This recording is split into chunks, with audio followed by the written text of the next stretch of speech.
Yo, yo, yo, yo, yo. Another early start. Once again, no spoilers in chat, please, and thank you. But feel free to give your thoughts on the chapter in a spoiler-free manner. Ben, bang of a chapter, okay. Love to hear it. Love to hear it. Of course, last chapter, we got some crazy stuff.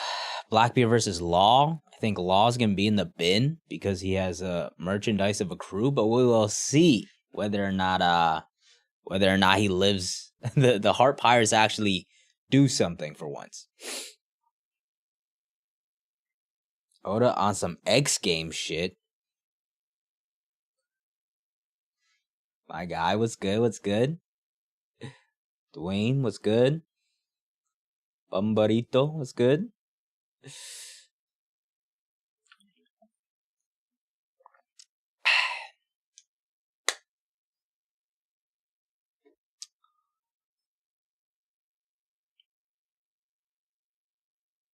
He's just been name dropping? Who gonna show up this chapter, man? I've been doing good on the spoilers. Spoilers have been pretty chilling. Pretty chilling. Just in time. You're early. We are 7 minutes early. Honestly, as my sleep schedule gets in order, we might start doing these even earlier. Although I have seen that I believe there's a new scan in town. Might end up checking that out after TCB. See what the quality is, because I think they might drop earlier. Did they drop on Thursday? I don't know. I saw their tweet was on the 19th, but I don't know what time that was actually on Thursday. So we will check that out. The only reason I don't stream when the chapter first drops is because it currently comes out at like 11 o'clock, at night. And I'm not streaming then because I'm either chilling or watching basketball or getting ready to go to sleep. Then we're going to check it out in a little bit after we read the chapter and, do our usual thing and go on Twitter and see what's good, what the people are talking about. Grammar errors and pages of Bremenweir came out Tuesday. Holy fuck. Came out Tuesday?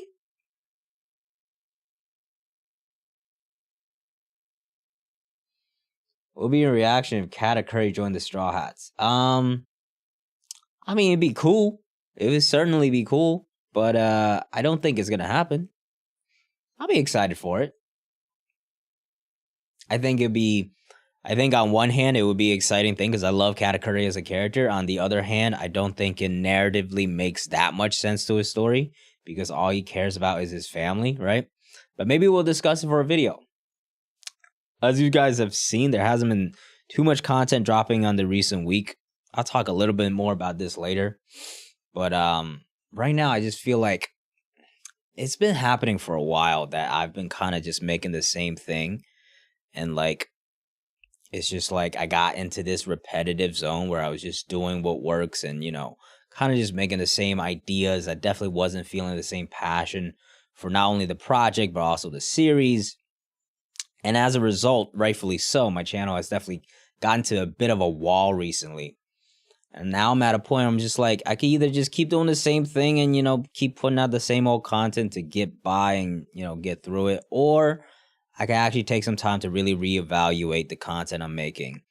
At least for my past couple of videos, they've all been videos that I've spent a lot of time into. I just don't think the ideas or anything fresh yet.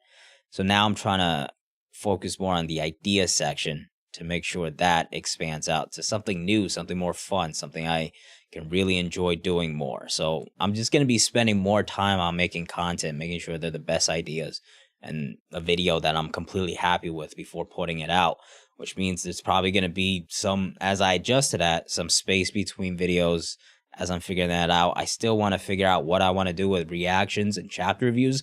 I definitely still want to do these streams once a week because they're just fun.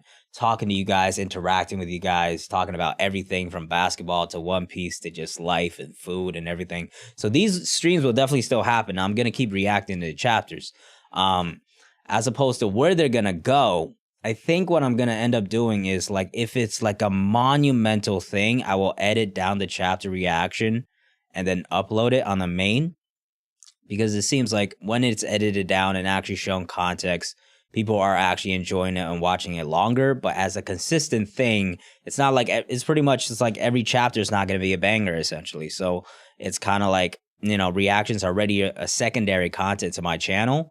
So it doesn't make sense for me to just put time towards something that, you know, isn't really that catered to my main audience anyway, or will grow my audience that much. So what is going to happen with reactions going forward is, like, I'm still going to do these streams. I'm going to record it, upload it to my second channel. So let me type in a command in chat.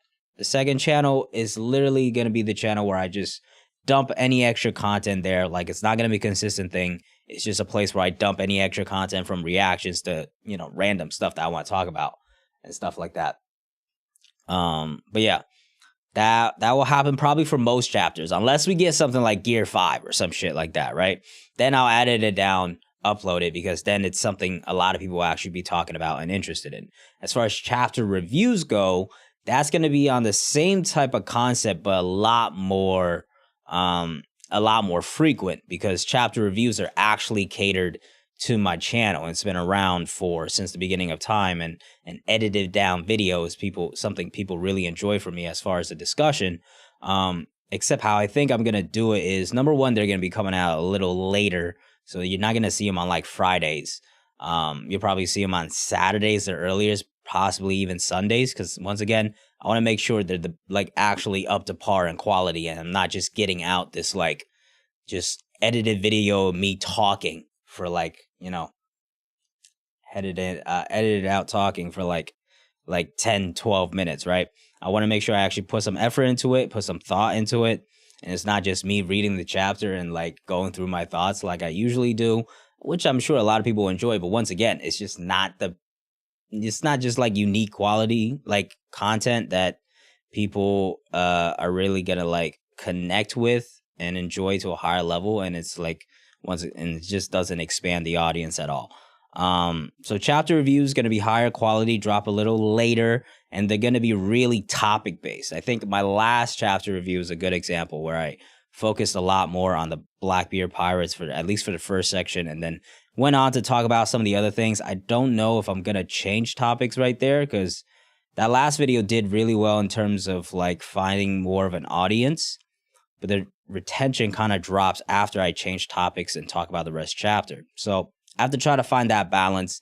They're also not going to be like every single, if it's a dead ass chapter and there's not that much to talk about, then like there's no point in me making a chapter review, really, you know? So that's where I'm at really in terms of like the week to week stuff.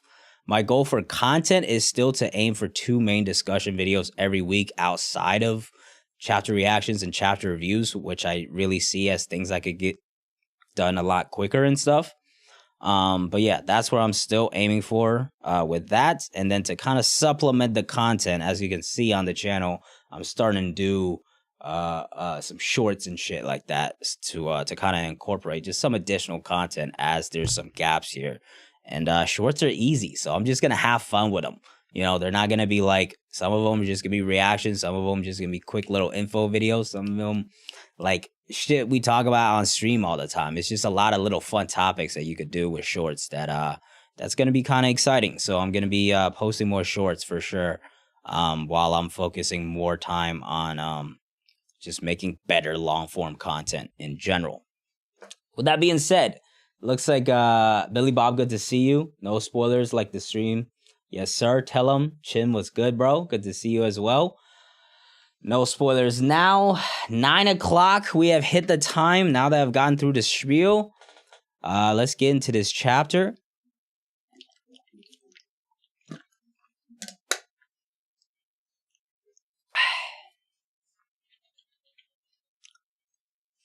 Here we go. Y'all ready? All right. One Piece chapter 1064 is out. It is titled Egghead's Research Stratum. So, looks like we're going to be getting more information on Vegapunk and everything that's going on Egghead. Okay, we finally get the reveal of Aokiji and Van Augur. Okay, so this must be happening in the past, I'm guessing. Everybody thought it was going to be Lafitte It turns out to be Van Augur. Unless Van Augur has some like crazy ass warp fruit where he's bouncing back from one place to another, literally like islands apart. I'm guessing this happened a while ago, which means that Kuzan could still be on the move right now. It's not impossible he makes a move to Egghead either. Interesting. Because I do think Blackbeard Pirates, they have split up into individual missions, right? The fact that they sent Van Augur and Doc Q and Burgess towards Law's area without knowing who's going to be there means that Blackbeard probably sent other people to use this kid and also Egghead to go after Luffy. So it's not impossible Kuzan shows up on Egghead either, which would be pretty crazy because the Marines are involved. Maybe you see like Kizaru showing up. That's been a popular theory, talking point recently. But for the time being, we have Kuzan and Augur of the Blackbeard Pirates. Pudding has been captured. Yeah, the Blackbeard buildup is really exciting. And I do wonder, like, because Pudding is captured, obviously that gets Sanji involved. But does Katakuri also get involved when we finally confront Blackbeard? Sword, I think, is also going to be involved because Kobe is there as well. There's okay, that's getting really exciting. Let's get into this chapter though. Okay. Oh, okay. We're actually continuing with Law versus Blackbeard, which I didn't expect because I thought it was gonna be classic Oda off panel this fight and it's gonna be it, right? But let's see how much trouble Law is gonna be in here. Crack. Okay, with the hockey fist. Looking like a hockey fist, but I'm guessing he's about to use the Quake power here. There's no escape, so don't bother. Running. Don't bother running. A battle that shakes the world. Yo, poor Doc Q and Stronger here, bro. Struggling. Stronger got the snot coming out the nose and everything. Hakugan, take care of the polar tank. On it. Okay, so we got finally a name of another Law crew member. Shachi, Penguin. Get in the sea and provide cover. We're on it. Okay. They're on the move. All right, our pirates. They're putting in some effort for once. You bilge-sucking rat. Okay. Nah. No one told me his power could do that. Oh, snap, bro. Stronger just got sliced right in half. That's a ripperoni. Is he using an awakening technique? Yes, sir. Okay, so the fact that Blackbeard is talking about this, that has me even more excited. Because when we get to this Blackbeard fight, obviously I think Blackbeard's going to have some level of, like, pretty good hockey. But it's all going to be Devil Fruit power, like, focus, right? Because that's what he's been focusing on this whole time. Like, for him to have so many Devil Fruit powers and be focusing on that and not be awakened, I will feel like that's a little disappointing. So the fact that he's already kind of talking about it has me excited that he is awakened, at least with one or two of his powers. Quake Crash. Okay, so he finally busts out the Quake power, splits the air. It's still one of the most satisfying, crazy powers, destructive powers in the world, man. Damn, yeah, no, there goes the merchandise pirates, bro. There they go. Someone just face planting. One quake smash, and they're down in the dumps. They got their legs shaking. So this is the power of a Quake man. The shockwaves are too intense. Don't die on me now, Stronger. Can you imagine? Stronger just dies now. You've always been such a good boy. Oh, that's pretty cute. You know, I wasn't expecting like any camaraderie within the Blackbeard Pirates, but Doc Q and Stronger actually showing like they care about each other. That's pretty adorable. Here comes those apples again. Eat this. Okay, those are gonna explode. Yeah, they're apple bombs. Take cover. And then, oh, what the heck? Is that Penguin? I honestly like genuine. No, that's Shachi. So Shachi's in the water. He's sucking up, sus.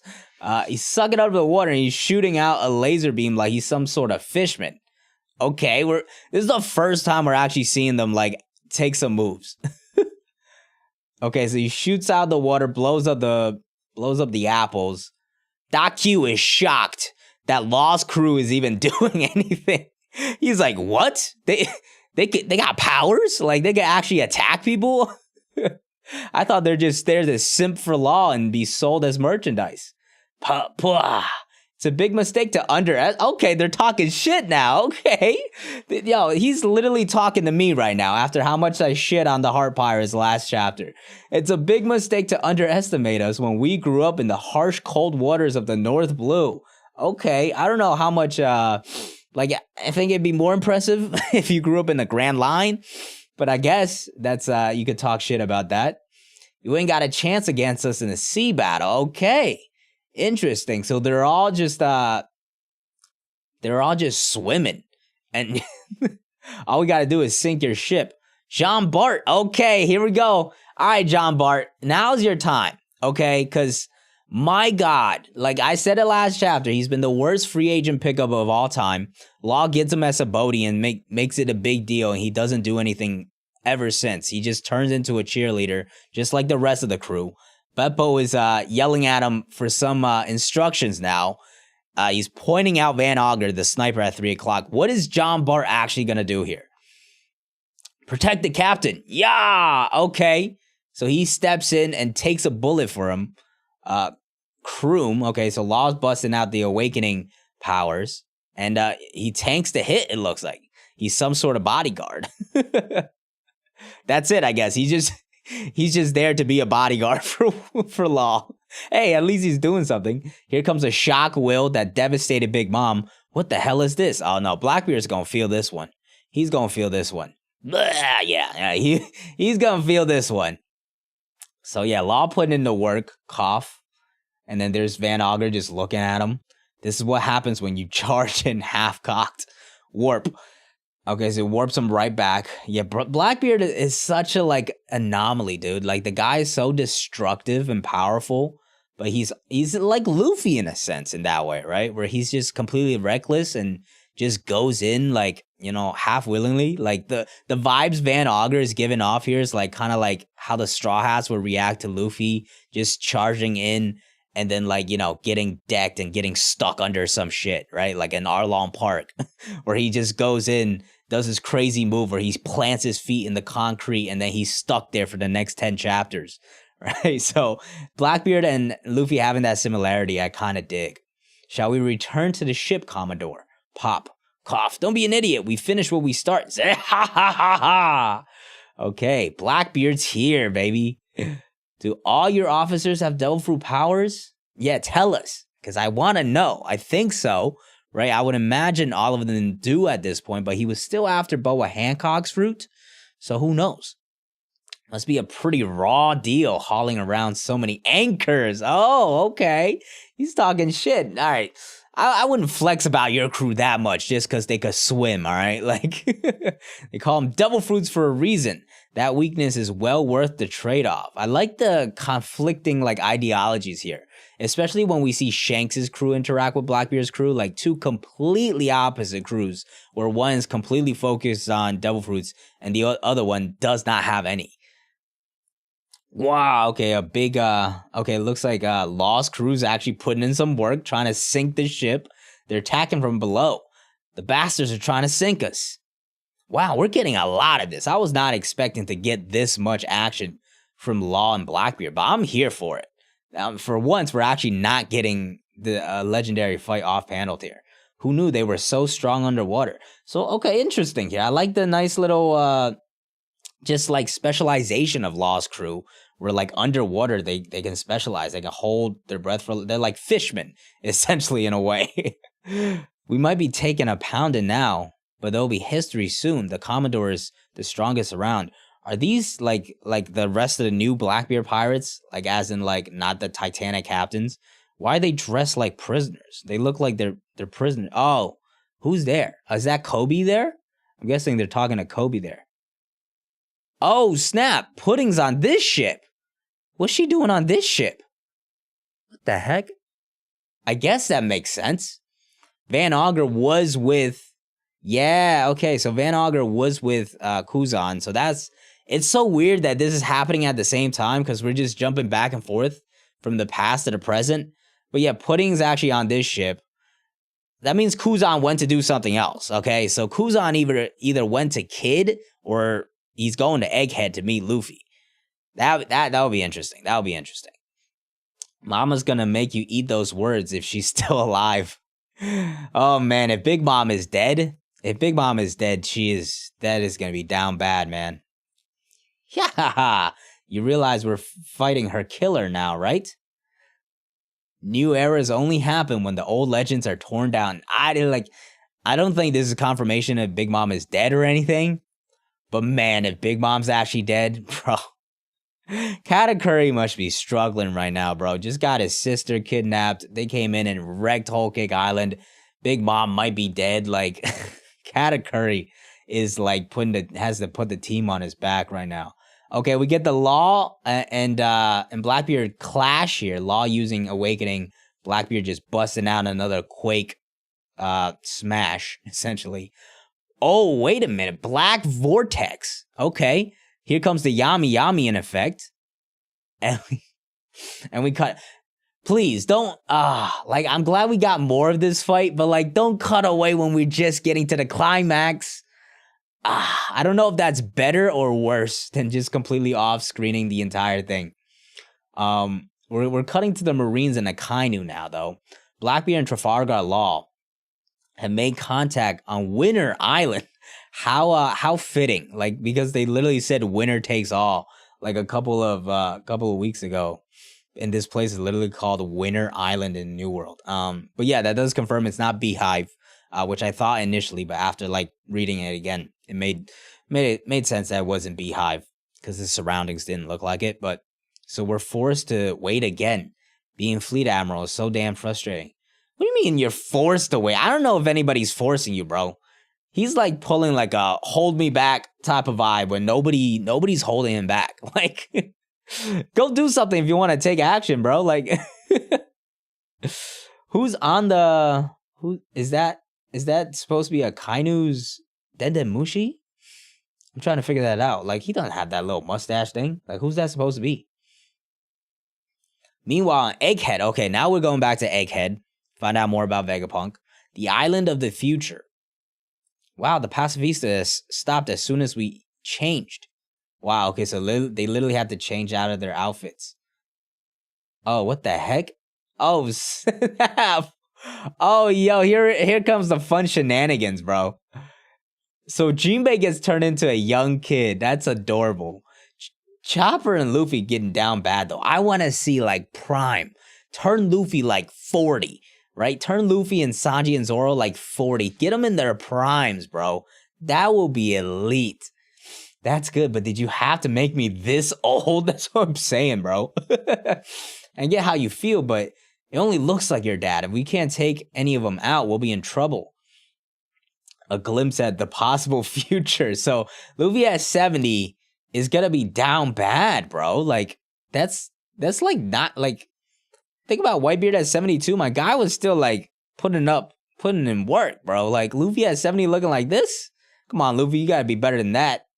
Have a heart, Luffy. Sorry, Bonnie. Pacifistas just bring up some bad memories for us. Can you turn me back, Pants? This is, the Gramps Chopper once again making an appearance. Kuma may no longer be human, but that doesn't make it easier for his daughter to come face to face with his doppelganger. Shout out to Jinbei for recognizing it. Nothing personal, Bonnie, but what I know about Kuma doesn't paint a pretty picture. Yeah, see, I was gonna make a Kuma video because I was speculating that he might have been involved with the Mads, but the timeline also didn't make sense either. But like the way like spoilers drop on like literally the day after the official comes out, it's like if you don't make the topical video, it's kind of dead in the water. But let's see if we get some more answers here. He was the tyrannical king of the Sorbet Kingdom before he was disposed by the people and forced to become a pirate. Interesting. So what we know is Kuma was obviously originally the king of the Sorbet Kingdom. The tyrant thing, I think, is gonna be a propaganda of some sort. It has to be. Because as we've seen even just like 20-something years ago, right? Because we had that flashback with him with Bonnie as a kid. Bonnie is estimated to be around 24. So about 20-something years ago, he was still clearly a kind person. Even 14 years ago, when he was part of the Revolutionary Army and Sabo knew him, he was still noted to be a kind king. So clearly there's some sort of propaganda happening, and it definitely involves with something the world government wanted with Bonnie, because she ended up getting captured by the world government, something so important that it sent a shiver down Akainu's spine. So the fact that the people forced him out, I'm guessing is some kind of like CP9 type of move to incite a revolution to kick him out, and then he eventually, I guess, became a pirate. I wonder if that was after. I guess he must have still been working with Vegapunk before that, though, right? Because Bonnie was still with him at that point. And then something happened after that where he became a pirate, but eventually he ends up joining the Revolutionary Army as well, because assumingly something happened to Bonnie and his daughter and they kicked him out of his kingdom. And then there's Bonnie being silent. He was eventually caught by the Navy. Okay. His ties to the revolutionaries came to light, and they gave him a life sentence. Oh, interesting. Okay, I just want to know, like, the specifics in the timeline here, because, like, that's going to be so important to actually figuring out what happens. Because we don't know when he actually became a pirate and when he joined the revolutionaries. The earliest we've seen him as a revolutionary is 14 years ago when they found Sabo. Vegapunk took an interest in him due to his physical prowess. That doesn't make sense, does it? So unless he was with the revolutionaries the whole time, while he knew Vegapunk, so he was offered the opportunity to roam the seas again as a warlord. The timeline's not adding up here, okay? Because we know he knew Vegapunk beforehand. So if that's the case, all right, we know he knew Vegapunk from 20-something years ago before Bonnie was captured by the world government. So I'm guessing the trigger to them wanting Kuma away and gone is because of Bonnie. So the fact that they're acting like when he gets caught by the Navy, Bonnie, they took interest in him and he becomes a warlord. But at that point, he was also a revolutionary. We got to talk about this later in chat. Let me continue on the chapter for now. On the condition that he became a specimen for body modification and cloning. I think he's working with Vegapunk here. There's no way they did not work together to come out with this plan, right? Clearly that happened. So I guess the Vegapunk for revolutionary theories are getting even stronger now that we know the actual timeline to a degree of what happened with Kuma. Does that cover it? I get why he'd choose to be a warlord dog and help them make their clone soldiers. We still don't know how Bonnie escaped either. Was that part of the deal? Did he help free Bonnie? That doesn't seem the case. Did he negotiate with Vegapunk to free Bonnie in that way? That might be the case. But why would anyone knowingly agree to become a mindless cyborg? Clearly that was working together with Vegapunk. Not only did Vegapunk grant some of his wishes, but as we saw last time, when he was with Dragon, he was obeying his commands, right? He was saying, yes, master, or yes, I will tell you, what you ask of me. So clearly, Dragon knew what was happening, right? Dragon knew what was going down. So the Vegapunk revolutionary theories just keep getting stronger with this chapter. That's my main takeaway right now. Anyone can see it's bad as a death sentence. True enough. Still, I wonder which one of Tyrant Kuma's crimes earned him his life sentence. Daddy was no stinking tyrant, obviously. It's propaganda, Jinbei. Come on, you should know this. And he hated the world government. He'd never submit to them. They must have forced him to accept a procedure somehow. It's gotta be her. Does she not realize it's probably her? I'm guessing she got freed because of some sneaky way, but it was part of the negotiations between Vegapunk and Kuma and the world government. That's gotta be the answer. A beam saber? That's awesome. Oh, I didn't even realize. I was like, who's this old ass man, dude? Luffy is down bad, though. I'm guessing this also looks like one of the pictures Oda drew in a SBS of Luffy at age 70, probably. We must be in a scrapyard for Vegapunk's junk. This still works, though. He may call himself a scientist, but to me, he's just a murderer. Dad always used to say he was part of a very special race. Who? Vegapunk or Vegapunk or himself? But so what? Him being different doesn't justify... Okay, so Kuma is part of a special race, which means Bonnie by association must be as well, right? Ooh, so that's why Akainu... Yeah, now we're getting some answers. What is this special race? Okay. And it sure doesn't justify killing him. You said it, a special race. Okay, so they get turned back finally. And we cut away. Okay. The mysteries are building, though. This is exciting. The Thousand Sunny. Looks like we're flying up to the sky. Whoa, we're flying. The robot's soaring through the air. That's pretty cool. Naturally, this Vegapunk Force 01 has a... Wait, naturally, this is Vega Force 01 after all. Its anti-grav unit and jet thrusters allow it to easily sustain this propulsion. Anti-grav? The island aircon is also needed to ensure a suitable climate. One day this will be possible everywhere. Exactly, like Vegapunk is a revolutionary, is just like starting to become my main takeaway here. This robot's looking clean though. That's why I'm just staring at this robot design right now. There are giant monsters down there. It's like some kind of futuristic city. Precisely. The world of tomorrow is built here. Look at, like, even this is supposed to be evil, bro. Like, this is Lilith the evil, right? Like, if they're, like, thinking about just, like, helping the future like this still, like, you can't tell me the original Vegapunk is some, like, mad evil scientist. Maybe they're striving for, like, the future a lot and that's their main goal. But there's no way, like, Vegapunk is straight evil. Oh, what is this? Punk Records in the giant city in the sky here. This is Ega Head, the island in the future.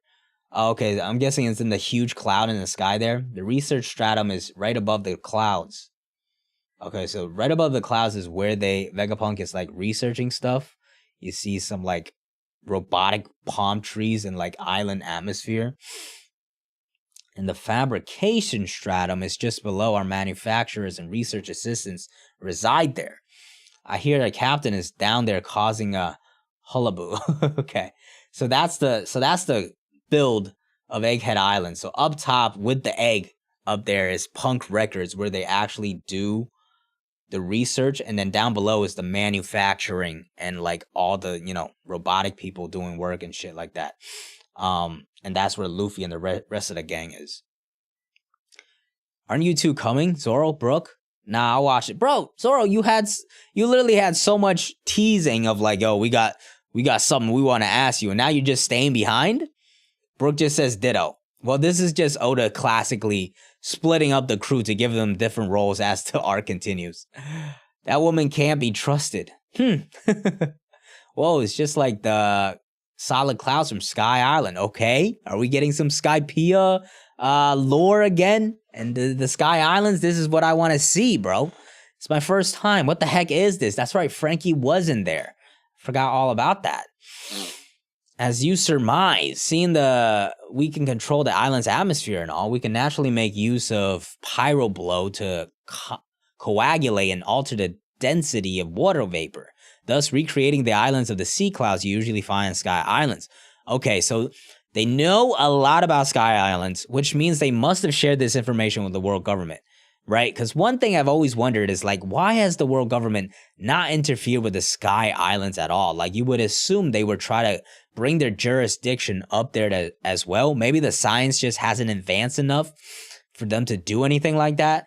But the fact that, you know, Vegapunk is starting to, you know, tap into this source of, you know, just like stuff from the Sky Islands, the source of technology and stuff, I would assume like the world government is probably thinking about making some moves up there as well, right? This is the entrance to the main lab.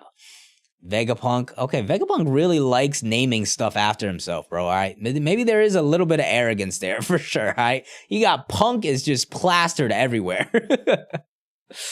We see, what do these little letters say here?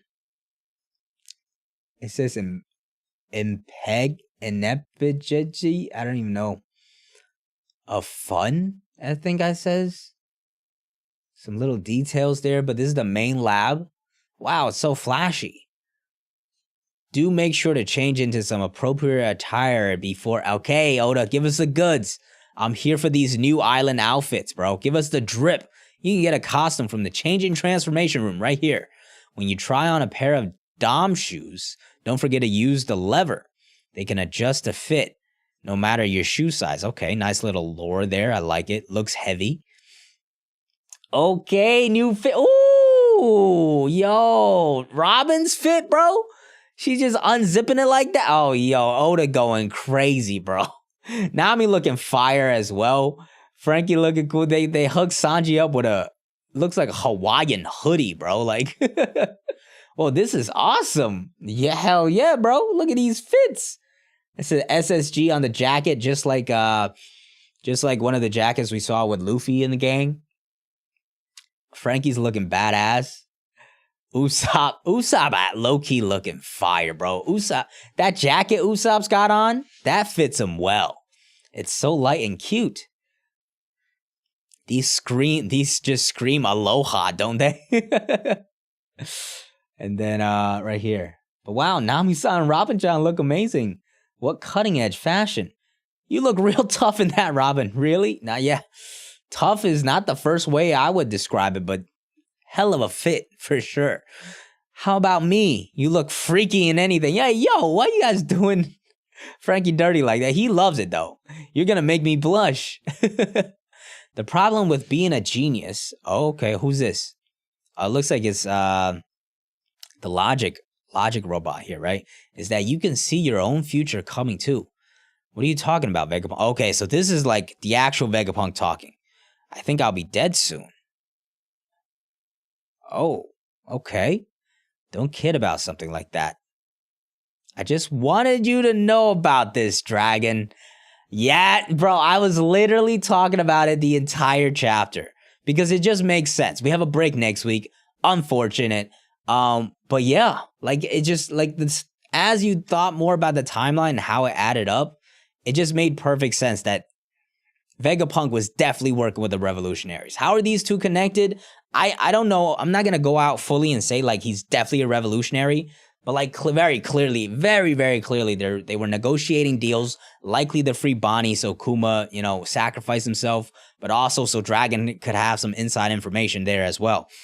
Interesting. And now the Vegapunk and Luffy interaction gets way more interesting as well, right? We could get more information about Dragon that maybe Vegapunk or Kuma knows as well. So yeah, exciting stuff. Really good chapter. But make sure you subscribe, all that. Catch these live on the main channel. Catch y'all next time. Peace. All right, people. We got to start talking about the chapter. What we saying?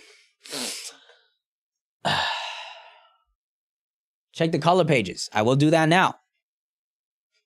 Okay. Looking dope. Ooh, okay. Pudding one looking great. Oh, yo, no. Gracious too OP, bro. Now this last one with the straw hats, oof. Nah, the Robin fit looking crazy, bro. Oh, no, the Nami with the arms out too. I didn't even notice that at first. Her outfit's pretty crazy as well.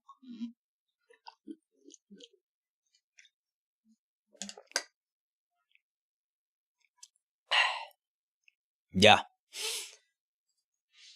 Dope stuff. Dope stuff. Okay, let me get some music on, and then I'll catch up the chat here. Too hard, bro. Robin looking nice. That fit? No. Like Bonnie was winning last chapter, all right?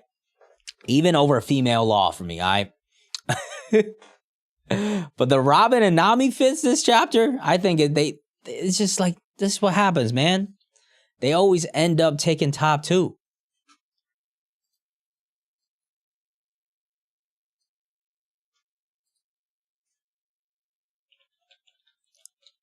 Let me get some music going for y'all. And then we'll be in here. Amaru, what's up, man? Sorry, late to the party. Don't worry, we'll be here for a while.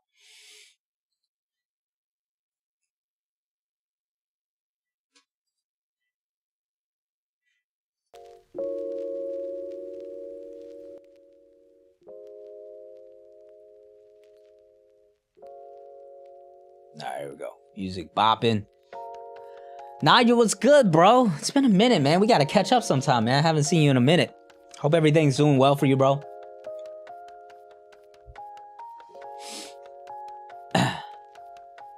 Bonnie may also be of a special race. Yeah, absolutely. I think that's the whole reason why we had that conversation, right? Where it kind of was like, I had a cold shiver when I found out you escaped. This is still too loud. Hold on.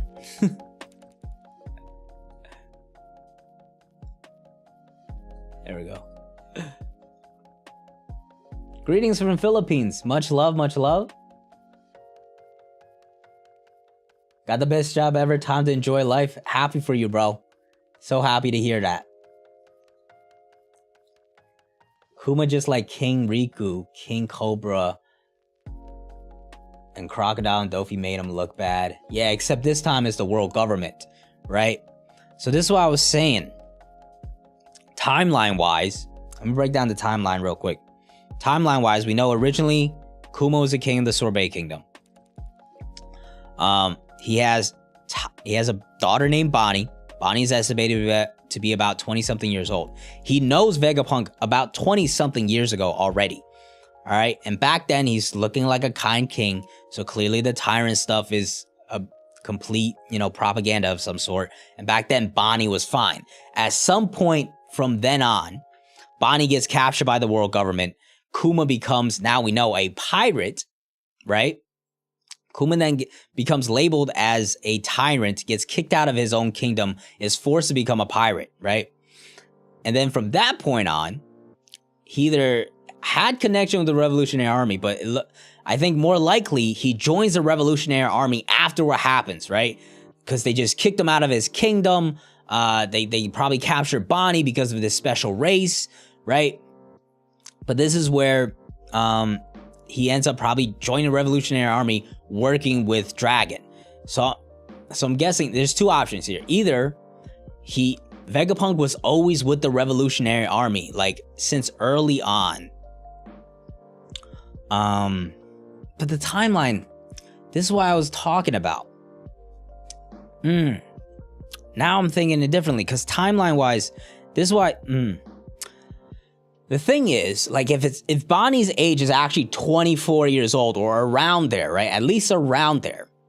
If that flashback we saw last chapter with Kuma, hold on, I can even pull up just the art for it, right? Flashback we saw last chapter with Kuma or Bonnie as a kid. Right here, this. Right? So Bonnie right here, 24 years old, estimated to be, right? And then she's a little kid over here. I don't know why you can't see my mouse. That's mad weird. All right. Weirdly enough, you can't see my mouse, but oh, there we go. Okay. So if Bonnie is actually around 24 years old, Kuma back then was with Vegapunk here, and he knew about Vegapunk 20-something years ago. The thing is, by this time, Vegapunk was already with the world government. Okay? By this time, Vegapunk was already in the world government.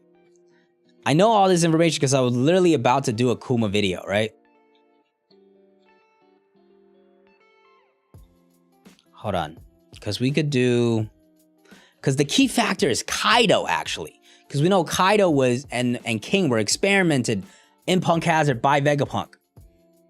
And where it's important is, we know that right here. Hold on. At least 33 years ago, Kaido escapes the facility, begins working with his crew, right? And this facility is where Dr. Vegapunk was working on Kaido. So at least 33 years ago, Vegapunk was already with the world government by then. He was not with the Mads anymore, right? And then 28 years ago, we even see... Like 28 years ago, we even see him with Higurashi, right? We even see him with Higurashi, and King is there as well to further confirm that likely 33 years ago, both of them escaped. So by this time, where we're seeing Kuma with Bonnie as a kid and Vegapunk, this means Vegapunk is already working with the world government. So if this is what they're talking about with like what's going on here then, you know? Like, is Vegapunk sneaking around like on Egghead because Bonnie said it was still a small lab at that point? Is Vegapunk sneaking around and working with Kuma while he was still a king because he is a special race? Or I think that's the answer. That's got to be the answer. And then eventually, like, then Kuma comes to, then eventually Kuma gets caught and becomes a pirate. He works with the revolutionaries. Either at that point, Vegapunk was already a revolutionary and he introduces Kuma to the revolutionaries, or Kuma just joins the revolutionary himself. Then he's kind of like this undercover pirate for the long time, I'm guessing, right? 14 years ago, we see him with the Sabo and stuff like that. So for a long time, he doesn't get caught. Eventually, he does get caught. They find out he is a revolutionary. And then Vegapunk helps him out. Vegapunk ends up helping him out here. Makes a deal, maybe frees Bonnie in that way. She has no idea what's happening, so she ends up becoming a pirate as well to try to go find her dad. That is my idea of things right now.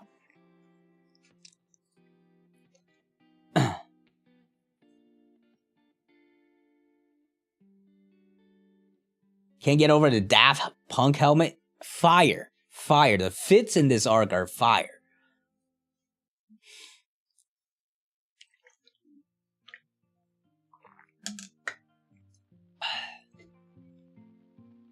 Maybe Kuma is also a Lunarian.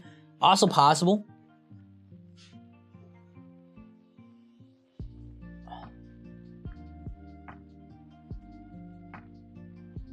Did we ever get a confirmation on all 20 kingdoms because Sorbet Kingdom is part of it?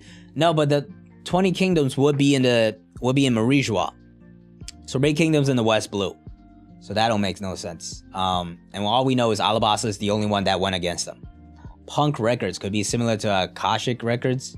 A potential reveal of the past, present. Like, yeah, one of those? That would be pretty crazy. Avoid Sentry Chapter. Peak Piece.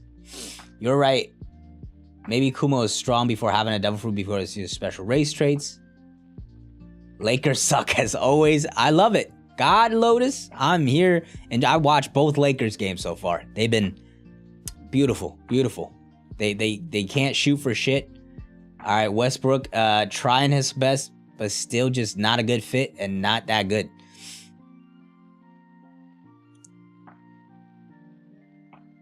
Must be before they found Sabo. What do you mean? Like when? Wonder if the anime is gonna handle... Hold on. Wonder how the anime is gonna handle explanation of putting captions, since it's... Yeah, they'll probably work it in between a break somehow, because they do that with like the cover pages that are actually important.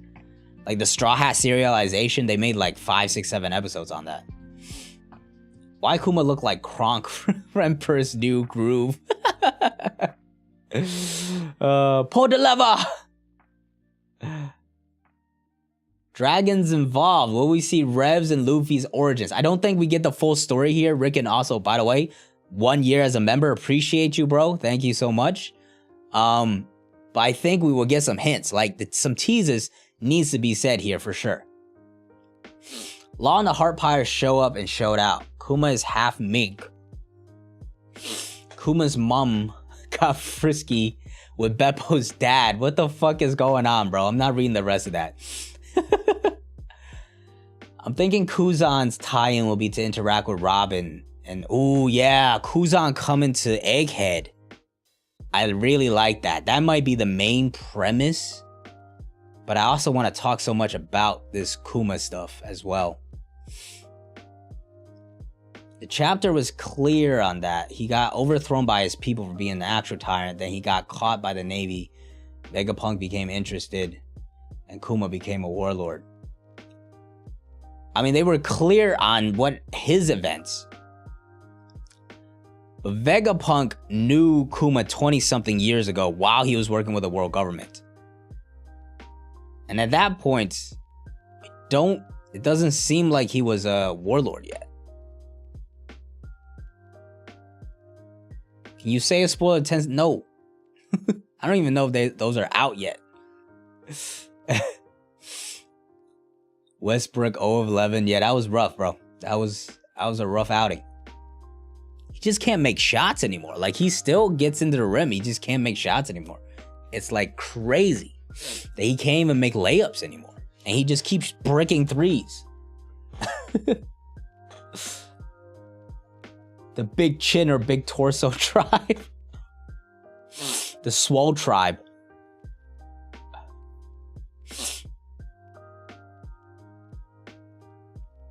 The Lakers not playing this season. Not playing as in like they're gonna try hard, or like not playing good basketball, because that I agree with. Hold on, I need to turn down this heat a little bit.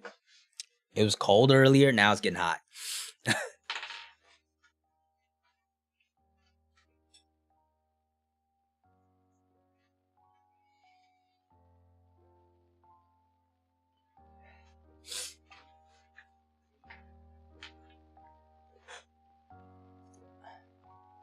Law deserves an apology. It's too early for that. It's way too early for that. Skip leg day, tribe. Any race we don't know about yet? Let's go through the races. And then I also want to, check Twitter and Reddit like we always do, and like we did last week, to see if there's anything we missed.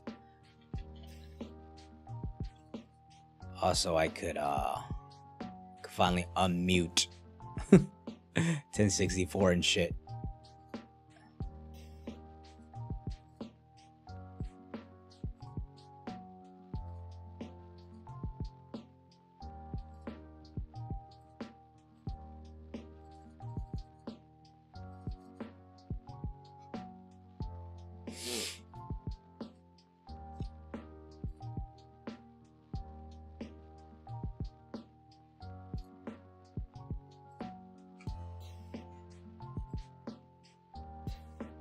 Alright.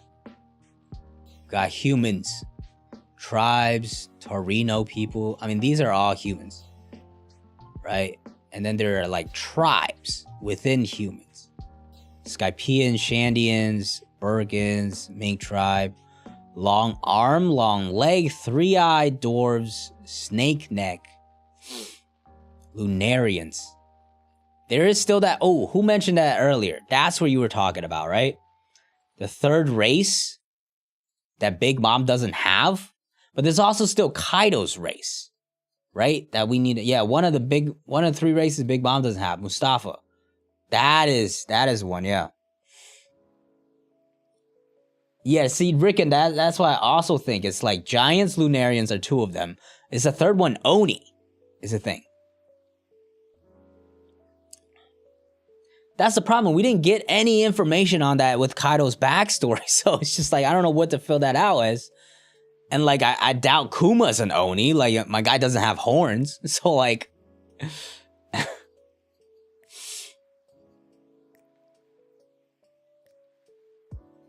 Oh, I could get rid of the... I could get rid of that comment. Because we're in the chapter review now. Good point.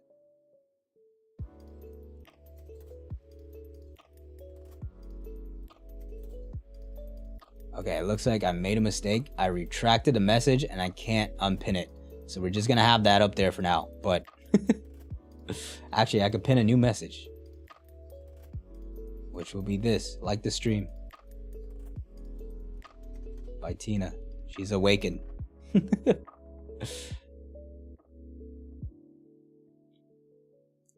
Isn't Kaido's race Ors, or was I forgetting? That's a connection people try to make from the ancient giant race to Kaido's Oni race. Kaido, as far as we know, he said himself he is an Oni. People made the ancient giant connection because they all looked very similar. I'm sure there is possibly a connection. But that was not confirmed. Like, Kaido's not like an ancient giant. And he's not a giant size either. He's not even as big as like regular giants these days.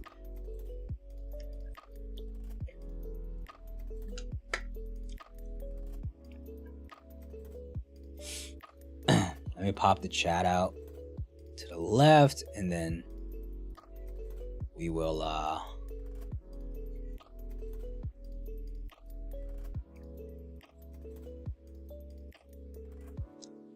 because I want to see what the people are talking about. Me watching Law. We owe you an apology. What? Nah. It's too early, bro. We knew Law could put in the work. Everybody knew Law could put in the work, okay?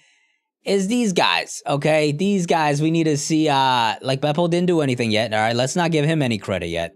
Okay, Shachi and Penguin, okay, trying to sink a ship.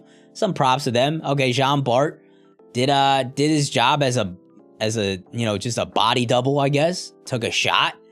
But I still think they're getting bodied. Okay, let's not get this twisted. I still think they're getting bodied. Straw Hat Bud, what's good, bro? Who's gonna save Sabo? Sabo will have to save himself, I think. All this futuristic, couldn't afford to give him a nah. We good with that one. We good with that one. We're gonna just go right past that plot hole. I've seen enough. Stop it, bro. Stop it. The GOAT, King Recon. The GOAT. We gonna have to play this real quick. Hold on. Of the best-selling Go.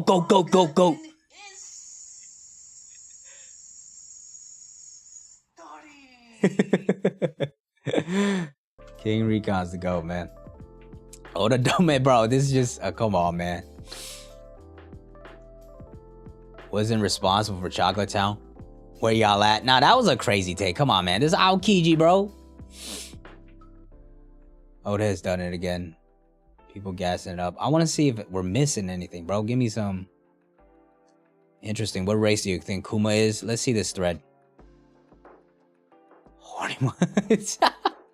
Okay, this thread is yeah, come on, y'all. Nah, we're not. Come on, y'all. I gotta be careful on Twitter. I forgot. I gotta be careful on Twitter. Some people be wilding with the shit they be posting. I gotta stop just free scrolling here. I just scroll on here if I see anything interesting. Lost Crew's not actually useful, man. Like, people are overreacting here. Okay? Let's not overreact. Let's not overreact. He shot some water beams. Okay, we have a theory here. Let's see this one. Shout out Lily Ruck on Twitter. Blackbeard belongs to the same race as Kuma. Suspect Blackbeard is a normal human long ago. It has been made obvious for a long time. Him being able to consume 2 devil fruits without dying also was rumored, but not to sleep during Roger. Yep, that we know. How Luffy and Abel were able to sense that right away, yes. However, wasn't he a D? But what if all people of D are special race too? I mean, look at how they're different. Having unique things like unique people, ridiculous physical stamina. Rouge is the biggest example. Okay. Then again, it comes back to Kuma. Is he also a D? We can't say that for sure. Kuma being a king of Sorbet Kingdom. How to become a king? Remember Oda? Ooh, this is a good point. This is a really good point. He was portrayed as a poor kid. He wasn't royal. So that gives us a hint about his story. He must have come to a king at one point in his life. Another interesting detail is that the title of the book is called Nino Kin. While I was searching for the book, I found an old theory on Reddit saying Kuma was inspired after the figure Ninomiya Sontoku. Also, the way drawn identical. Okay, they're just both holding books, so this is a bit of a stretch. So I need to know more about this Ninomiya guy. How he's responsible when running multiple provinces from a straw district. Born poor peasant. And then eventually he ran a district. Okay. This is interesting.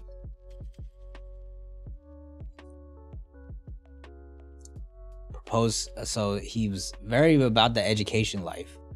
I think Kuma's story is very similar to Ninomiya. He studied, worked hard. That's completely possible. I still think this Ninomiya, like, you can't just tell me this book is the only reason.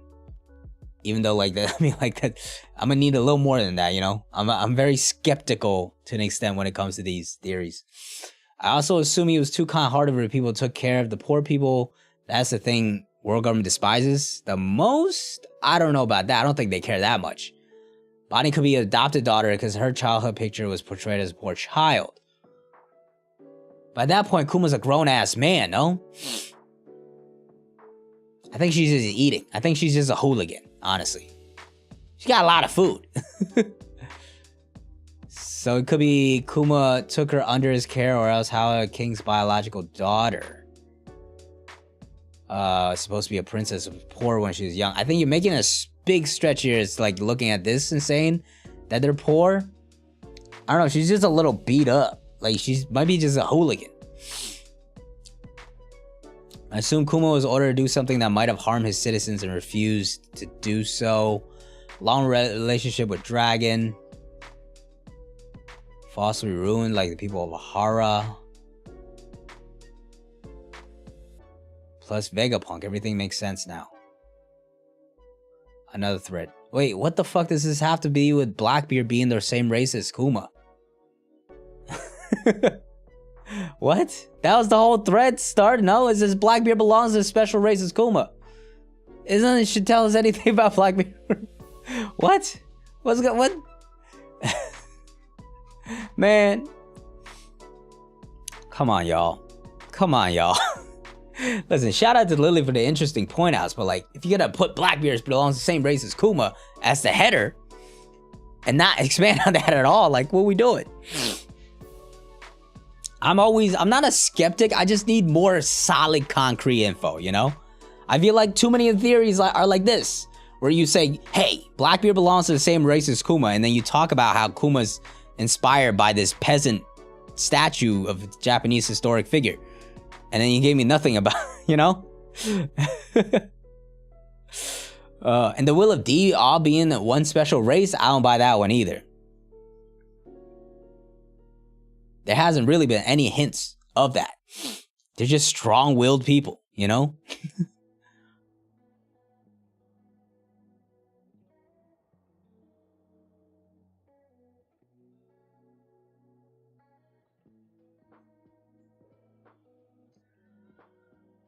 Blackbeard being same race actually makes so much sense. They both have strange bodies. That is literally the only connection you're making, though. You can't give me one connection that they both are special and say they're both. You can say King is also part of the same exact race. Maybe they're all Lunarians then, you know? Like, you could go crazy with it. And now because Rayleigh has the same look as King, Rayleigh may also be the same. Like, we, you know what I'm saying? It's an interesting thought, but that's all it is. There's nothing to really back it.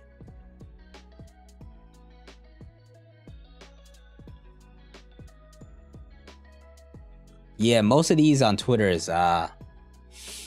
just simping on the outfits, which, listen, to be fair, I completely understand.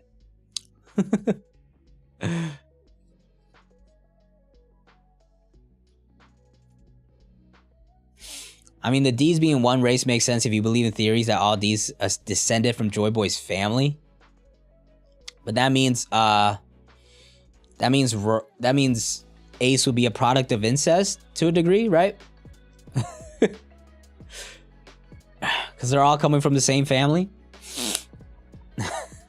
I don't know about that one. That's it. That one seemed a little sus too. React to O'Hara's theory on Shiki. I don't really feel like it. I don't think Shiki's going to be involved in the story, to be honest.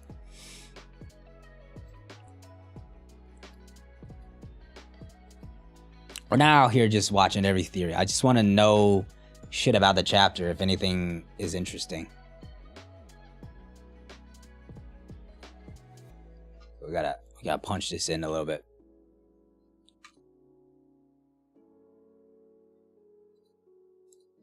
Alright. Reddit. Did we miss anything here? Top. Jimmy be like, hey, I heard your dad is a bit of... Oh, man. I've heard Fisher Tiger is racist. That you let Arlong... Yeah. for real. You should have clapped back at him. Blackbeard, Dragon, Vegapunk, Law, Kainu, Aokiji, Kuma, all Straw Hats, including Jinbei, Sky Island. Yeah, it's actually pretty crazy if you think about it like that, how much we just got in this chapter. But it's a final saga, right? Like, this is what we expecting, right? This is what we expecting. We should be seeing all of these people in action.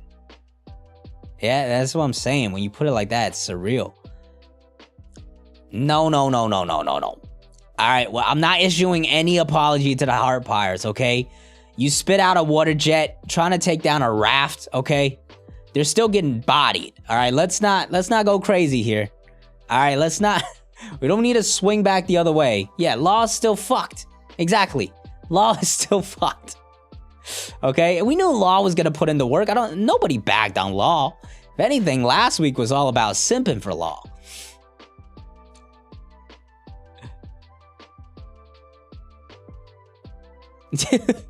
Ben said it's been 800 years, bro. Like, after 800 years, you know, you can, it's not so incesty anymore. It's still some like weird ass royal family type of shit, you know. I don't really back that.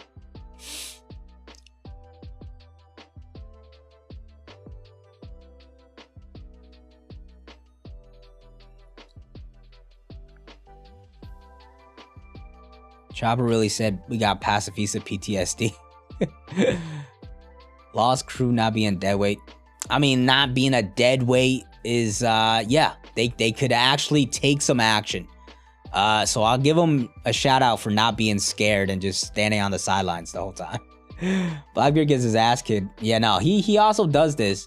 But this is also Luffy, right? Blackbeard, like, Luffy always gets his ass beat when he jumps into action too early. Think about how many times he got his ass beat last chapter. Not last chapter. Again, the fight against Kaido in the last arc.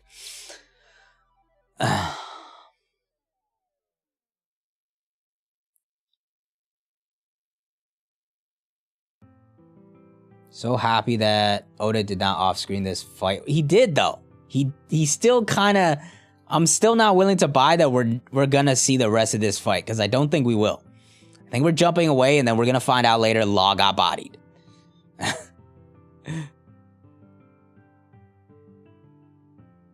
Caribou is going to learn a bunch. I forgot about this man. I forgot about this man.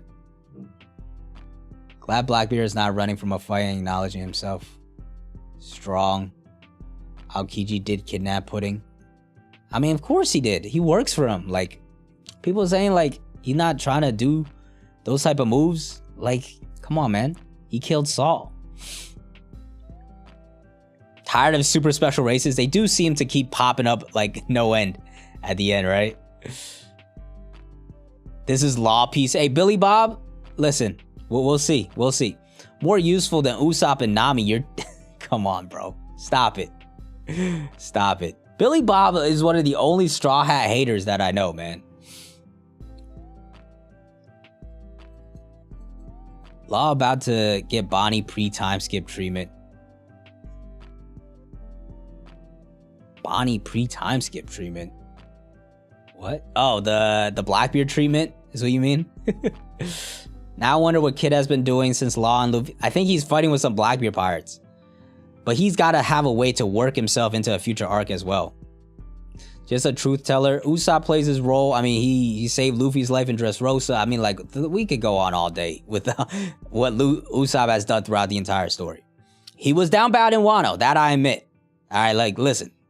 When Otis, like, just ignores the Straw Hats, I'm right there with you. He's down bad in Wano.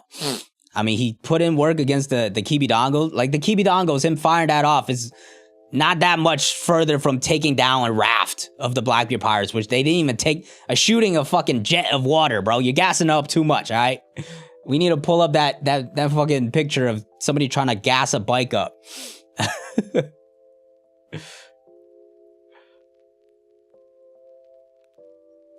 Pudding being kidnapped makes me most excited. Yo, what? Pause, bro. Vegapunk is his mom. That would be wild. That honestly might make more sense, to be honest. Can you imagine?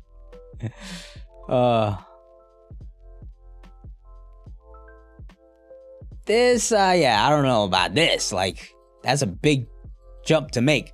Kuzan clearly very still a good person, as we saw how he saved Smoker. Okay, he's either working with the Revs or he's working with Sword.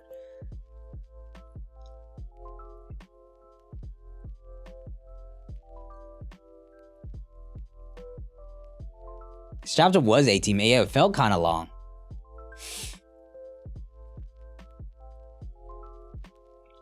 Well, she's confident in Big Mom, but so, like, imagine if, like, Big Mom's actually dead.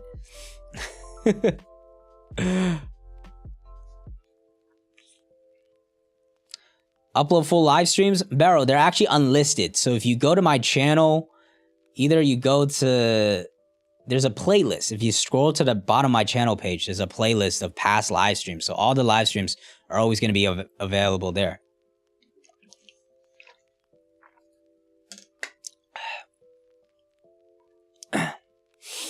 Law better than Boa? Listen, I wouldn't argue against that. Law is a beast, you know? We all knew Law was going to put in work. But this is Blackbeard. Okay? This is Blackbeard.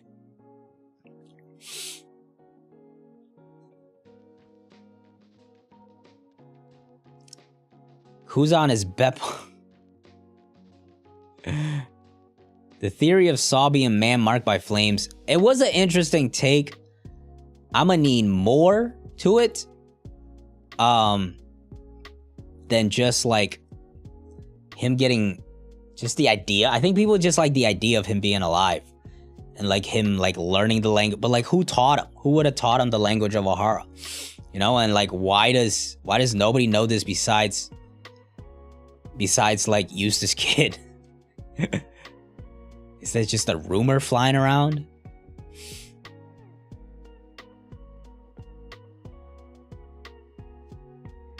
Billy Bob, you're overreacting to one scene. Blackbeard took some damage. He's fine.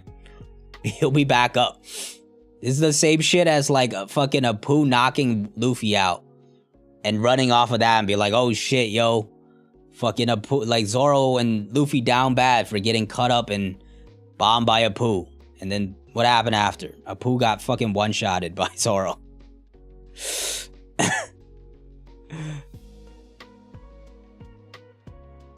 Yes, sir, Uber Monk. We are all the way at 75K, and I promise you there's a lot more dope content coming soon. So, happy to have you back.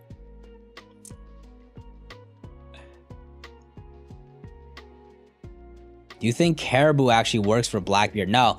I think the conversation he had where, like, other people want this information, he was thinking about selling it. Like, we've seen Caribou ever since, like, Saboti, right? He's been with us for the entirety of the New World, pretty much.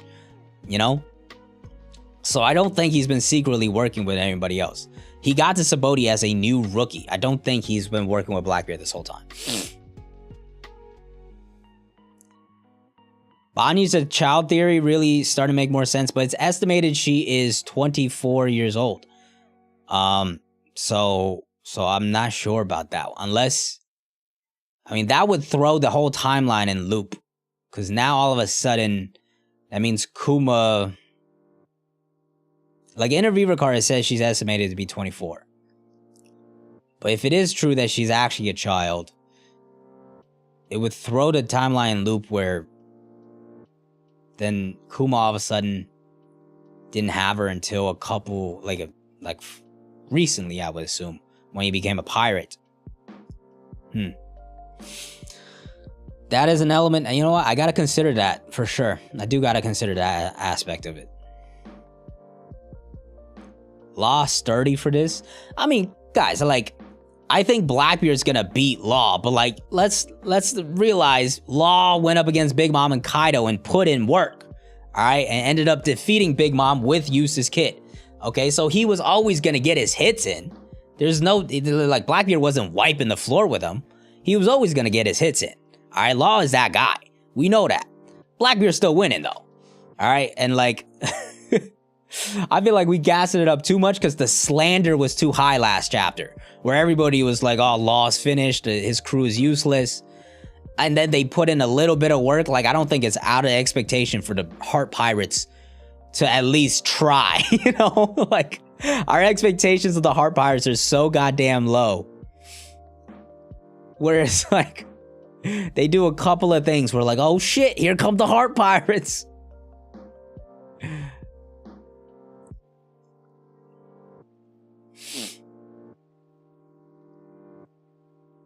The only connection I think Caribou has is Underground World, which it seems to use sell capture people. That could be another connection, like where he wanted to sell this, just sell the information. I think he just wanted the best for himself. He wasn't working with anybody.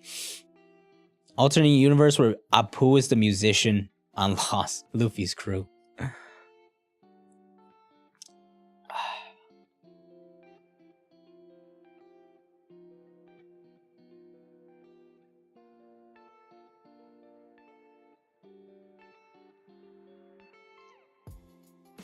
Big Mom Pirates rescue Pudding. Exactly. Katakuri has to get involved if Pudding is really captured and Big Mom is down bad, you know? Because, like, that's his thing. He cares about every family member. There's no way he's going to sit still on this. So the fact that he could get re-involved, that has me excited.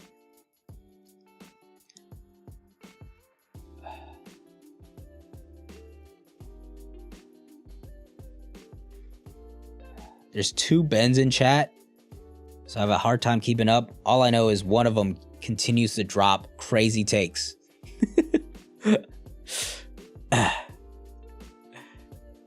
Beppo's turning into a woman last chapters foreshadowing he's Luffy's mom.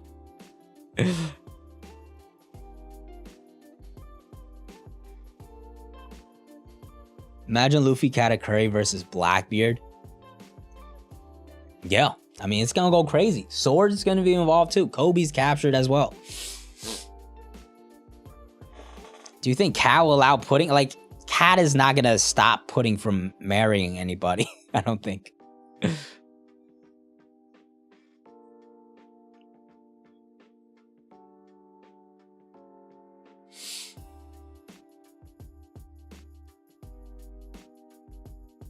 is back and forth. What y'all going on and on about? Bo Hancock and Law, bro. What's going on? Oven should be able to defrost. Yeah, Cracker will be fine. I don't think Kuzan killed anybody. But he bodied everybody, though.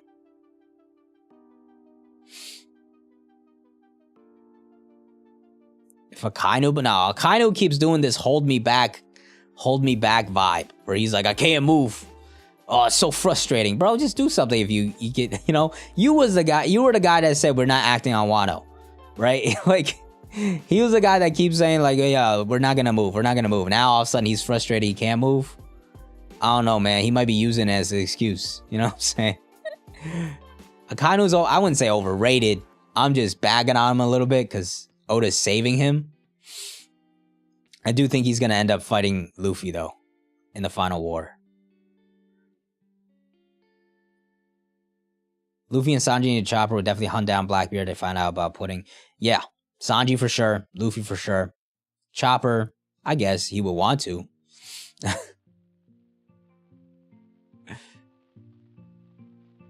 Germa 66 will return, and it's supposed to be their cover page in the first place. Is what's kind of funny about this, right? I think we'll see him escape, and that will be the end of it, right?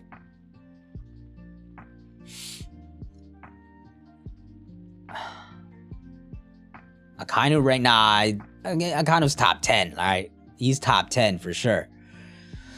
Top 5 is where you probably could start to say he's overrated, which I actually have him around the same area. Because, like I've always said, the way I power scale is narrative. Doesn't make sense for this character to be strong based off of where their story's gonna go. And I think he's gonna fight Luffy in the final war. Which, listen, this is one of the ones I'm not confident in. He could very well fight Luffy in the final war and get bodied. But I think, like, because it's a fight that's been built up for so long, it should be at least a pretty interesting, good fight. So that's why I think Akainu is pretty strong. I don't know if he should be as high as I have him. Why doesn't Vegapunk body recognize the Vince Smoke eyebrow swirl for some? He haven't even, like, I feel like it's just all split up. It's all split up into different bodies and stuff that they're all, I don't think they all have all his memories and shit, you know?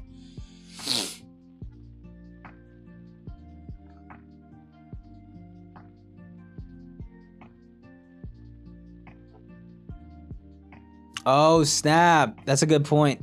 That's just a really good counter of the Quake fruit, where he shuts down the Quake of the sounds. That's a good point. He still has a Yami Yami though. And I also think he probably has a third fruit in his bag. What are you guys' favorite theories for Blackbeard's third devil fruit? Do you think he has it already? Do you think it's the octopus, which has been very popularized by Evil? It's a really good theory. You think he's gonna get it still? Because I think that might be my next video coming up next week.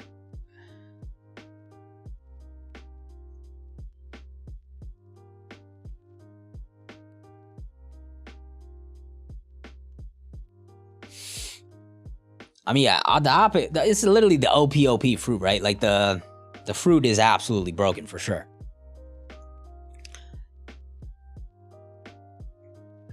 But it's a Blackbeard, man. You just gotta think, narratively, it don't really make sense for Law to, like, Blackbeard to lose, especially. If we have a situation where Law's able to get away, that I can even see. I can even see that. Blackbeard, like, straight up losing. I guess it would be kind of a loss if Law ends up getting away with the entirety of his crew. Because we bagged on the Admirals for Sabo and the Revs getting away, right? So listen, I'll say this. If Law is able to get away with all of his crew, that's an L for Blackbeard. That's a huge L for Blackbeard. Just need Law to be revealed as a SOAR member. I actually don't back that theory. Maybe it will end up still happening, but I just don't back it. I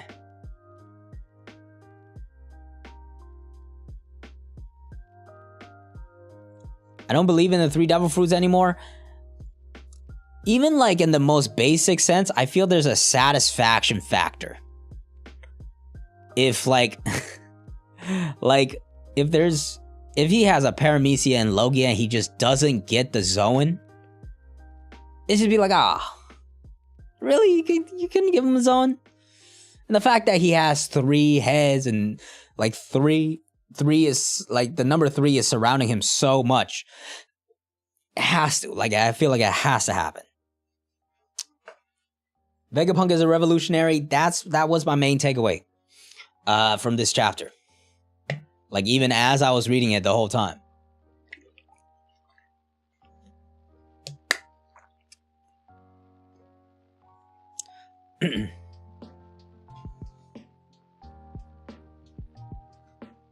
What about pudding? What about pudding? Amaru, take care, man. Break next week. Oda needs a rest for sure. We'll have another stream next Friday, though. Maybe I'll do a poll on what you guys want to see. A ranking, a fun game we could do, or just a chill stream, or whatever.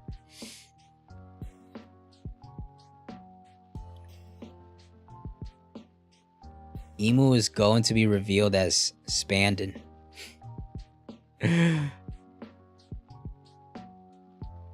New Hunter x Hunter. I never went to the manga because it was on hiatus.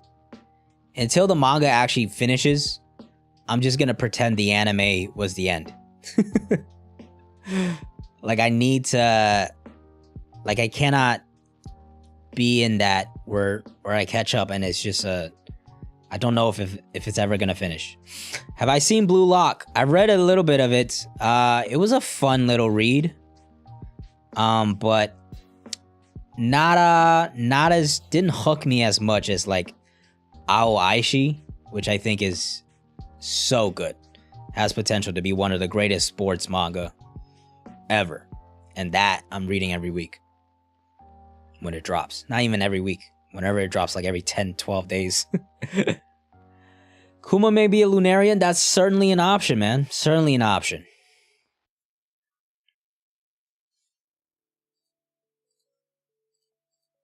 There's that. It's just that. And then the other thing we keep seeing is... The other thing we keep seeing is people are saying him and Blackbeard might be the same thing. But I really think Blackbeard's third fruit might still be involved. And he also could just be a one-to-one unique case of his body being something different.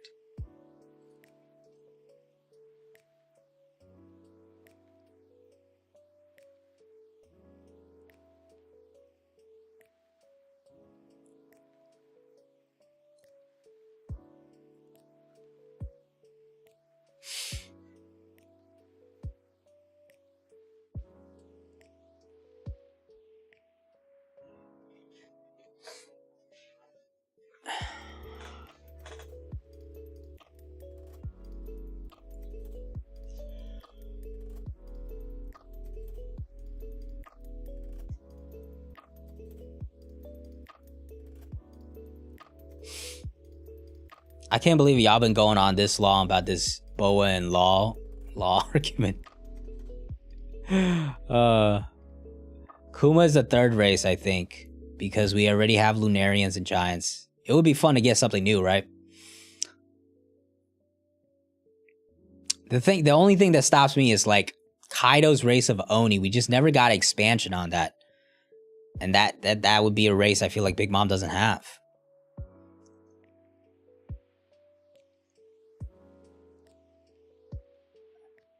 Chin, did you start this? You start the whole thing, you're not even part of it anymore? Do I watch hockey? No, not really. I want to get back into baseball, though. Because, see, I don't know if I want to get back in baseball. I just want to watch it a little bit. Because the Yankees are in the AL championship.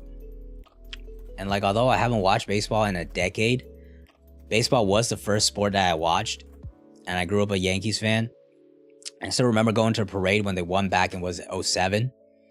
So, like, now that they're, like, actually super close, I kind of do want to watch them. But they're down 0-2 now, so maybe I shouldn't watch. They were doing well before I started paying attention. Bro, Chin, you just be firing up fires for no reason, man. It's all your fault. It's possible there's a fourth race. True, maybe she just doesn't know about it, right? Yeah, that's a good point as well. Baseball over basketball? No, right now? No, basketball is life right now, bro.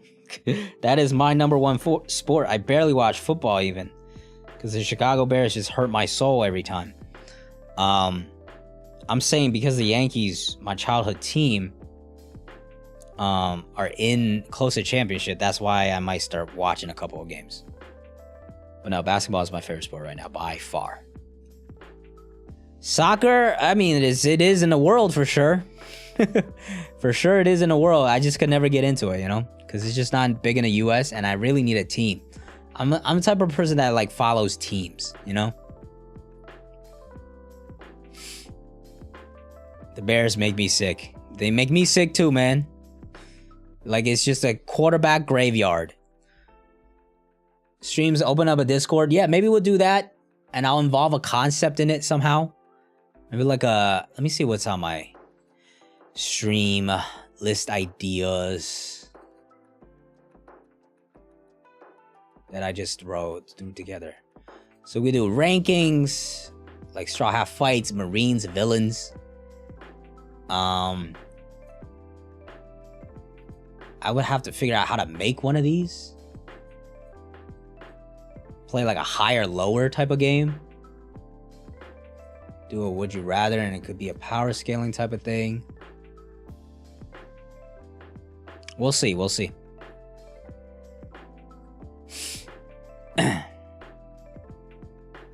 Maybe I just come with some topics and then we'll pop the Discord open. That could be possible too.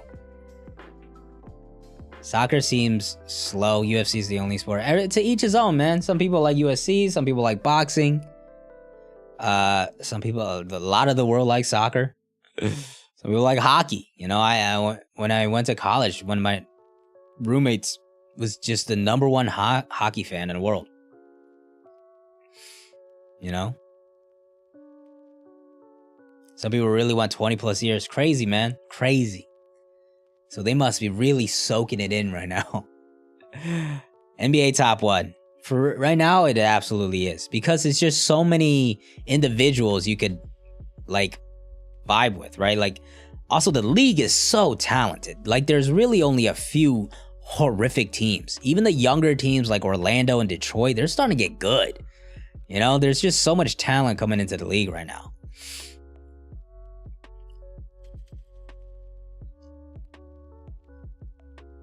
Then Kuzan is Sanji's Blackbeard's. Kuzan is Sanji's Blackbeard opponent? I don't know about that. I don't know. We'll have to see if he's the 10th Titanic captain. I'm still iffy on that. I still like the idea of a Rouge. Clippers gonna take the ring this year? If your two guys could stay on the court. If your two guys could stay on the court, I don't know. They didn't look that stellar. They have the depth. Don't get me wrong. They got a lot of good players. Easily the deepest team in the entire league. But they got some meshing to do, for sure. Because I don't think the Lakers are really even that good last game, and you know they kept it close all the way to the end. Kawhi's obviously got to work his way back. Paul George didn't look great for the majority of the game. Y'all gotta really warm up with the rest of the season. Action every play, only 10 people. Exactly. It's just exciting, right? It's a game of runs too. Especially, yeah. Lakers cannot. They owe their picks to New Orleans, so they have to compete. If they tank, they literally lose their pick. They have no incentive to blow their team up. If anything, they need to do everything to trade Westbrook. The deal that is probably there for them is the Indiana trade. Westbrook and 2 first-rounders for Buddy Hield and Miles Turner. They should have done that deal yesterday if that's available. Because this team's not going to work. They're just going to be stuck in mediocrity. Especially with how good the West is. And when you got LeBron still, like, really, really good, and, like, Anthony Davis is healthy, you should not be wasting any years. You should not be wasting any years. You don't have the... You were one of the only, like, competing teams that cannot be doing that.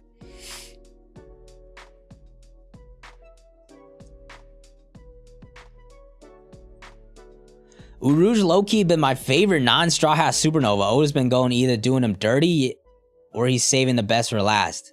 Do you just like his design and his powers and stuff like that? Because we literally have not gotten much from him, as you said. So I can't put him above, like, Law. Like, or like, you know, even Capone, honestly, because we haven't seen enough. But, like, Hawkins is in the bin. Apu I don't care for.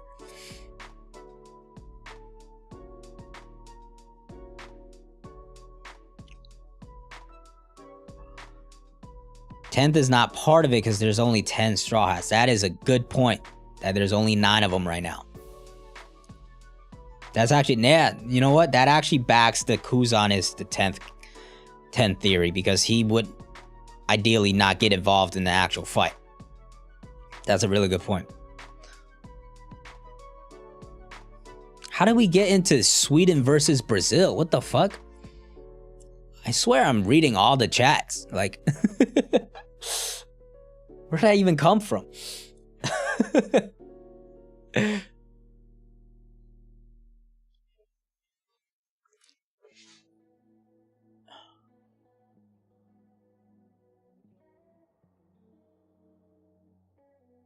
Oh, the soccer fans have come out the woodworks. I have gone to hockey games. They are exciting. Don't get me wrong. Hockey is fun to watch. It's just I've never watched hockey in my life.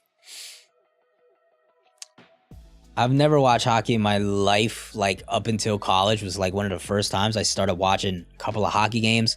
Went to a couple of them because, like I said, one of my friends from college was a huge hockey fan. Hockey Live is amazing. I will say, if you've never been to a hockey game, it is a bit hard to keep track of the puck. I don't know how y'all do it. And there's fights and shit like that. Hockey's fun to watch. Especially the playoffs. It's like very balanced, right? Because of the way hockey games are. But it's just like I've never followed it. And it's just hard for me to follow another sport without me being invested in a team. But if there's like a crazy series going on, I will peep some of it. You know? That's like where it's at for me. For me to be really invested, I need a team that I completely back. That is like basketball. Or even football for a long time before the Bears completely broke me.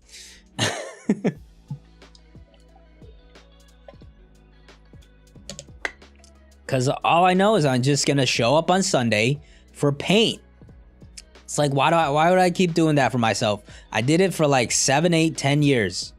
Longer than that. For like, 10, 12 years. I just showed up every week to get hurt. And I said, no more, man. I'll watch from a distance. The hockey league. If there's multiple Vegapunks, Billy Bob, like a huge fucking Bears fan. All right, until these past couple of seasons where I was just like, you guys have literally burnt me out of football. Okay, let me tell y'all about how 4 years ago, I was in a trip in Japan. Okay, in January, with my friends, enjoying Japan. All right, we're in Osaka, we're in Kyoto, we're in Tokyo, having a great time. All right, but that year was the year Matt Nagy, first year head coach. We went 14 games. We went like 14-2 or some shit like that, right? It's our first playoffs in forever. So I go and I watch and I wake up at like literally 6 o'clock in the morning because of the time difference. And I did all of that. I did all of that to watch this motherfucker Cody Parkey double doink a field goal. And for us to get eliminated in the first fucking round. In the wild to like a 9-7 Eagles team. Like from that point on, I should have known. Like I put on I woke up across the world at 6 o'clock in the morning to watch this team lose to a wild card and then from there, it was all downhill. Every season got worse. And now the team's in complete rebuild and we just still don't look good. And it's just like, I got better things to do, bro. Okay? I got better things to do. Even literally like I can't stop, right? I can't just drop completely my fandom. So I'm still looking at them, see what's going on. And then like, was it last week that I watched? Yeah, I think it was last week. I was like, this game is close. It's a really close game. We should win this game. And then what happened? At the end of the game, we drop a pass or like we lost the game on the 1 yard line. And it's just like, if that's not Chicago Bears football, like I don't know what is, bro. Like, and it was just the worst game of all time. I think, it was last Thursday. Wasn't it Thursday Night Football too? All the regular ass fans that's gonna be in there. Justin Fields, we don't have a line for him. He's also just struggling, like to see the routes. The talent's obviously there, but it's just like we can't have a good quarterback. It's a quarterback graveyard in Chicago. Which team am I supporting this year? I support the Celtics every year. That is my team.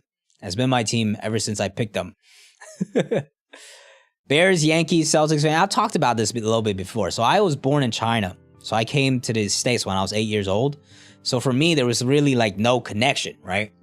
There was no connection to like my home state or anything like that.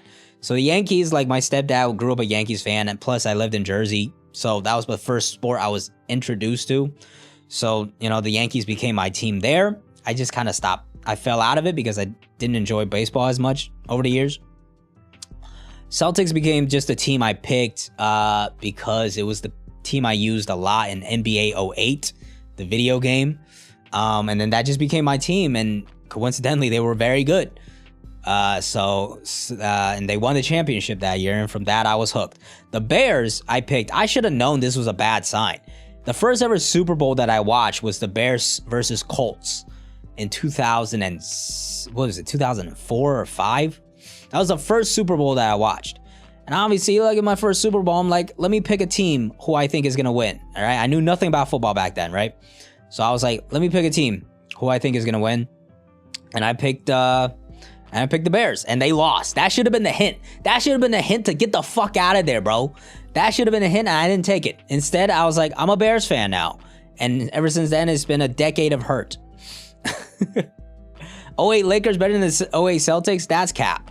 You could say the 2010 Lakers were better than 2010 Celtics, who were super old, and they actually won that series. I'll give you that. The 08 Celtics that just blew the doors off the Lakers that year in the finals, that's cap.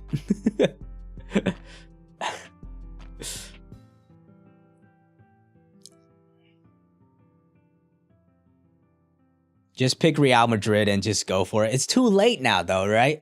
It's just like I have too many things going on. It's only like really when you're as a kid, you have so much free time that you could be super invested into those teams and stuff, right? And like it has to stick with you for that long.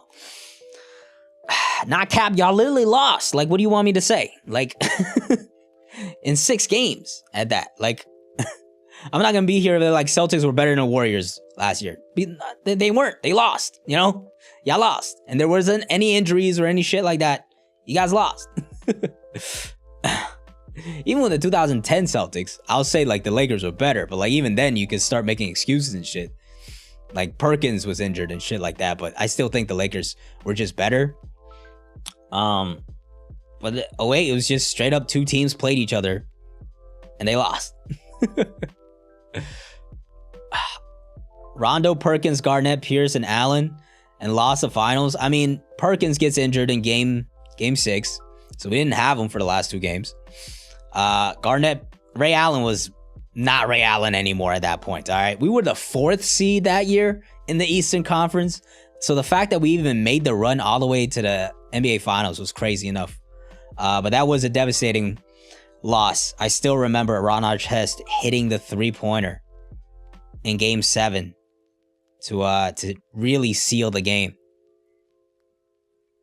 I still the call still vividly I remember. I was like fucking 10 years old and I still remember that so vividly.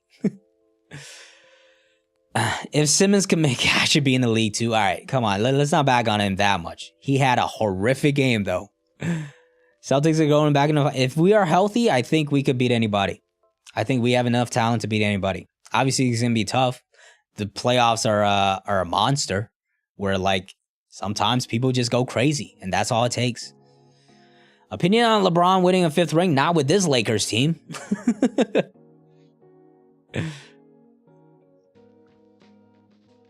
Artest, Gasol, Bynum. Bynum was good back then. Like Bynum, people are gonna look at now and be like, ass. But like Gasol was a monster. Like you're saying those names like at their name brand as opposed to who the fuck those players were at that point. The Celtics were a 4th seed in the East that year. Okay, this was not the 2008 Celtics. Which that team was clearly better.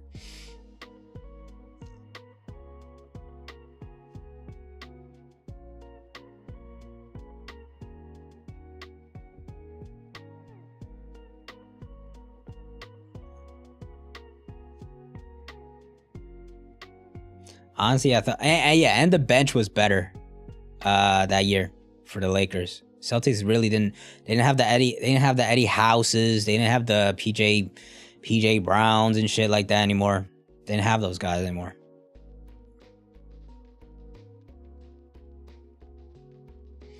The Redeem Team doc, I have not seen that yet. Sports Corner, it always be like that, man. These are just chill streams. It starts as a live reaction, then we go into the chapter for a long time, then we go into random shit, and then it usually goes into sports. I need everybody to stay healthy. I need a starting 5. I need our 8. I need our 8-man rotation to stay healthy. That is it. Rob comes back and he's 100%. Derek White, Grant Williams, Brogdon. I need those 8 to stay healthy, and that is it. And then, you know, we're playing with house money. I think we're as good as any team in the league at that point. It just comes down to who performs better. Like talent-wise, I think we matched up against Golden State very well last year.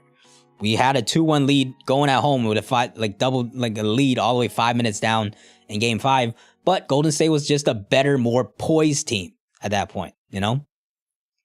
And that's why they ended up winning. It's because they were better prepared for the finals. And they showed up when it mattered. Is Tatum an MVP contender? He could be.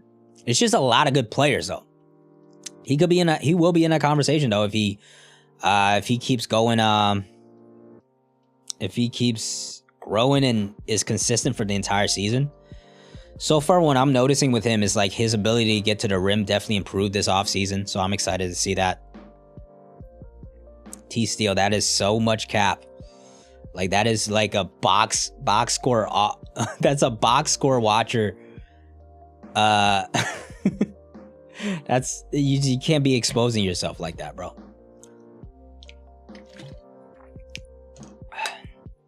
All you need to do is what? Listen, I love Jaylen Brown. I've been rooting for him since day one. Okay? But watch the basketball game and it's very clear Tatum is better than Jaylen Brown. Did Jaylen Brown have a better finals than Tatum? Absolutely. Because Tatum just didn't show up. He shit the bed in the finals. That I'll give you. Absolutely. But like throughout their careers, that's not a competition. That being said, I do think Jaylen's going to keep getting better. I hope he gets to all NBA level this season. Makes another all-star team finally. I think he's looking better as well. Hey, it's good to have them both. It don't matter who's better than who. We have both of them. That's the best part about it. Jaylen cannot create for others or even ball handle. I think his ball handling is a little... People are a little exaggerated on that now. It got shit on in the playoffs, but like he played some really good fucking teams, you know? Against any other team, he still just dominates them. The thing where you're correct, though, is like the ability to create for others. Tatum is so far ahead of him.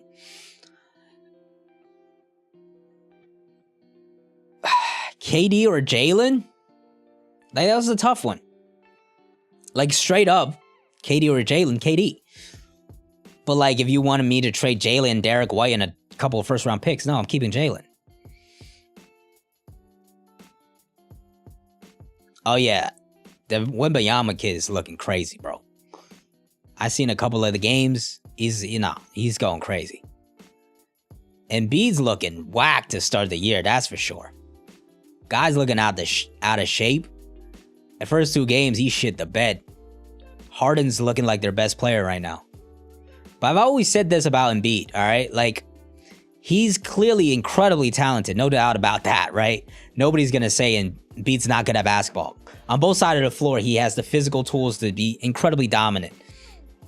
But the way he plays, he's not built for playoff success. All right? Because it's the same drill. That's why we keep beating the Sixers every time, bro. Because you just double him, he freaks out. All right? You start doubling him, he freaks out. As the game goes on, he starts tiring out. He starts settling for jumpers. And he's not good enough of a jump shot shooter to be just settling for jumpers. All right? And then finally, is that he doesn't play to physicality. That's the same problem with Harden in the playoffs. He's like 300 pounds, 7 foot tall, and you fucking push him and he falls to the ground. You don't get those calls in the playoffs, and sometimes you don't get those calls in regular season. So when that happens, he just starts getting turnovers left, right, and you just start doubling him and he's just like flopping all over the place. And now your best player is fucking useless. Westbrook been trashed since KD and Harden left him in OKC. Now that's just some cap revisionist history now. Okay, Westbrook has been trash in LA. Yes, no doubt about that. But like, KD and Harden left him. My guy won an MVP and averaged a triple-double. So that's crazy. So that's crazy talk, okay? Even before he was traded to LA, he brought the Washington Wizards to like their first like playing even, right? He was really good with the Washington Wizards even. Wasn't like all NBA level, but he was still pretty good. Oh, you just can't go back now. You're just too committed. You can say he's overrated, but you don't have to go that far. He's trash. Like, you can say he was good to great, but like trash? Come on now. Hopefully Wiseman will do decent this year. I mean, he's a backup center. Like, that's all he's got no pressure, bro. He's got no pressure. Looney is more than a serviceable center. Wiseman just got to go in there and chill. Like, pretty much.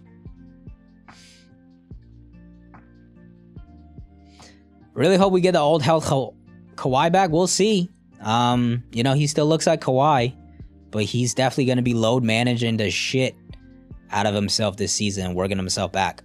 That's why the Clippers are iffy, right? It's like, can they stay healthy? Are Paul George and Kawhi even like the same type of people? And if they're like in and out of the lineup the entire year, can they even build chemistry with the team? You know, there's a lot of new guys there as well. Powell, Covington, like they got a lot of guys, but people are getting adjusted still. All right, we're an hour 50 in. I think I'm going to wrap things up here. Chat, you know, we're kind of winding down a little bit. We're not even really talking about One Piece anymore, but the sports talk is always fun as hell. I think I'll be dropping a video on some topics surrounding this chapter Saturday or Sunday. And then next week, we should have some more videos coming soon. Might be dropping a community poll on what type of stream you guys want to see next week on break week. So be on the lookout for that. But yeah, subscribe if you're not already and all that stuff. No collabs. Oh yeah, this Sunday, I'm going to be on Hidden Island's channel. He's doing a 10K celebration. He's having a huge 12-hour stream, I believe, with many creators on there. I think Brago, Jay, Randy, that One Piece Talk, Par. He's going to have a lot of people on there. I'm going to be there from 7 p.m. to 8 p.m. on Sunday. So that's when you can check me out. But check out the whole stream if you're free. It's gonna be a fun stream. But that's gonna do it for me. I'm gonna peace out of here. I see Billy, you gotta go. Everybody, once again, fun ass stream all the time. Always fun chilling and vibing with y'all. But yeah, catch y'all next time on the next video on the next stream. Peace. Take care, everybody.